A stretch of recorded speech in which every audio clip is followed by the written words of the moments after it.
I'm here with Tyler, and he's agreed to do an interview. He was telling me about how much did you run today? I ran 16 and a half miles. 16 and a half miles, and he did this. What has recently changed with your diet? I went fully ketogenic about 3 weeks ago, So 3 weeks into the ketogenic diet, and you're training for a marathon or half marathon? training for a full marathon. A full marathon. And so I just thought that he's also dairy free, which is a question I get all the time. So about how many calories did you say you eat a day? On a rest day, I'm eating about 3,000 calories, and today, with the exercise in the mix, about 4,500 calories. Isn't that just amazing? Can you tell us what... You're also intermittent fasting, aren't you? Yeah, so intermittent fasting, so I try to practice at least 12 hours overnight without eating, and at the same time, with the intensive training and the ketogenic, working on lowering my portion size.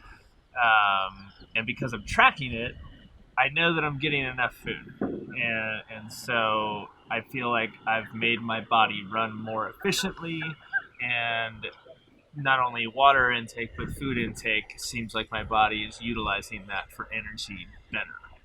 And so have you done a marathon before? No, I've done a half marathon, and previous to today, I've only run that distance like once before. Okay, so can you tell me the difference between training before for like a half versus training now on the keto diet? I think it's smoother. I felt like when I was carb heavy, for me in particular, I think that it made me think that I needed to eat more, and so more often than not, I had to push really hard through walls of like really lethargic feelings. So this seems smoother to me, and like less of an effort to get the energetic feeling you need when you try to get a distance running. That sounds perfect. So what prompted you to make these changes? Just long-standing brain fog and all sorts of food sensitivity issues, and trying to navigate that, and just going through a variety of trying to go vegan, and concentrating on an anti-inflammation diet, which helped a lot. And I, kind of rode through a year and a half and got somewhat better, but it wasn't until I really discovered that starches and sugars and carbs were really at the root cause of this. So I've been close to ketogenic for maybe about 6 months, and then deciding to just fully go into it and start tracking my food. Just to see that data behind it, I think was big for me, because it's like, oh, well, you're super skinny. Like, are you getting enough food? You shouldn't starve yourself, with the fasting and the going ketogenic. So being able to see that data and then be like, okay, cool, I'm getting enough food. That's good. That's great. Yeah. Can you tell us a little bit about what you do for electrolytes? So I just do. There's an electrolyte supplement that I take, and it's just well-rounded. It also has some trace minerals in it, and I got some advice from a nutritionist who is also ketogenic, that with the uptick in exercise, that I would be burning more electrolytes. So I think that I maybe go, a little bit above the recommended dose per day. I think if the recommended dose was like, 6 of these particular lozenges, then I take 8. Okay. And so the uptick in the electrolytes, I think, has avoided any sort of cramping issues, and removed the stigma that I had heard that you can't crush athletically on ketogenic diet. Which you obviously are. I'm so impressed, which is why we're doing this right now. Can you tell us, like, a typical day? What do you eat to get that amount of calories and be dairy free on keto? So I do like either a hemp milk, flax milk, or there's also like a pea protein isolate milk that I get. So mostly a plant-based milk, And I get the majority of my calorie load in the morning, and that's pretty much a seed porridge. Basically, hemp seeds, chia seeds, and sunflower seeds, and sometimes I'll mix in flax seeds in that as well. Um, and basically, I have all of that in combination with the milk, and I'll either do raw cacao powder or spirulina, Okay. and some protein powder if feel like I have exercised a lot the day before. I know I'm going to exercise a lot the day of. But I've also found by tracking it, if you look at the stats on hemp seeds, chia seeds, and sunflower seeds, they all have protein in them.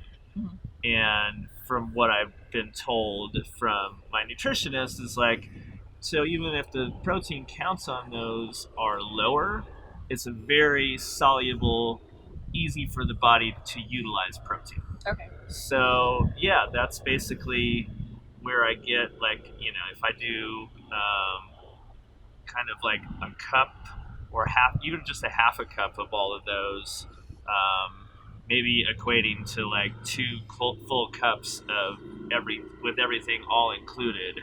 That's probably almost a 1,500 to 2,000 calorie meal. That's impressive. It's a lot of work to get all that in. Yeah, but it doesn't, it doesn't really weigh me down whatsoever. Like if I was to go and do 2,000 calories of say burgers and fries, it would be like, okay, I need a nap and I don't feel that good. Okay, so you almost tend more plant-based. Like that's the most plants I've ever heard of someone eating on keto. Yeah, so that's and that's kind of the morning routine, and then from there's basically, so I try to do that in two other meals, and then my other two meals are dominantly meat and veggies. Okay. And so that's kind of like where I do more of the meat veggie thing. So I guess I plant load in the morning. You do, but that's like half your calories from plants. Like that's pretty impressive. Yep. And then, but I think I probably still eat a pound of meat a day. Okay. And just a variety of vegetables. I basically have a revolving door of like 8 different vegetables. So at any time, it's like 5 different vegetables, all just lightly steamed with whatever meat it might be that I eat. A lot of grass-fed beef and chickens in there, a little bit of turkey. But anything that I'm eating, it's all like very high quality stuff. Or in basically 90% of the time, it's organic. I think that's important. There's definitely it really depends on what your source has eaten as to how you feel afterwards. I think that's very important. Exactly. And you'd consider yourself like your body's hypersensitive. You're telling me you have adrenal fatigue and like just all sorts of just stuff. Kind of our generation has that, I feel like. Oh yeah. Yeah. And totally. so it's like you found that this can work for even if you are highly sensitive. Yeah, because I went through a period of just feeling like I was allergic to food in general. Yeah. Well, maybe I just stopped eating. Yeah, right? Yeah. Fasting works if you have body fat. Yeah. And then one more thing, can you tell us how you know if you are or are not in ketosis? Have you kicked yourself out of ketosis so you can see the difference?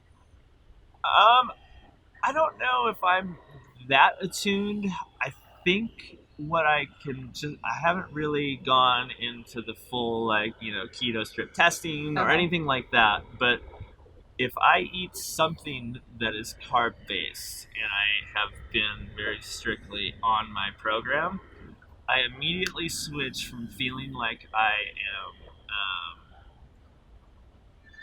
mentally clear, my emotional deal is level, and the biggest thing for me is feeling hungry when I know I'm not, which was what was happening when I was carb heavy.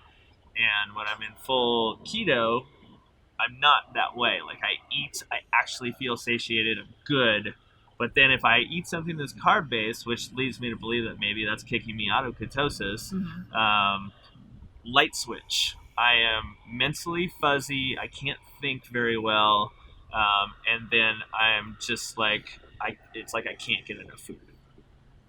So I think that's probably the marker. Yeah. Yeah. And I feel like it's different for everyone, but yeah, that's great. Is there, if you could recommend keto to one type of person, who would you recommend it for the most? I think if somebody has brain fog, where they are just noticeably, they're like, why can't I think clearly? Or if somebody's really having to overcompensate with caffeine a lot, then I really think it's time to check into ketogenic diet, because I really think that carbs and other junk that's involved with processed food or deep fried food or all of that stuff is what's really weighing your body down.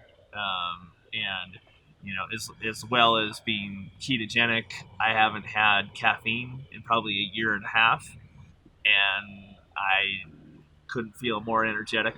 So that's awesome. I have not permanently kicked my caffeine habit, but it's good to know that people can. Yeah. I used to be a caffeine junkie, like 5, 6, 7, 8 shots of espresso a day or something. Oh wow, that's a lot. Okay, yeah. So a lot, or like a pot of coffee. Yeah. Yeah. And like the good stuff too. Yeah, not the watered down coffee. That sounds great. Yeah. All right, thank you so much. I super appreciate you taking the time to do this with us. Yeah, no worries. We'll see you later. All right, cool.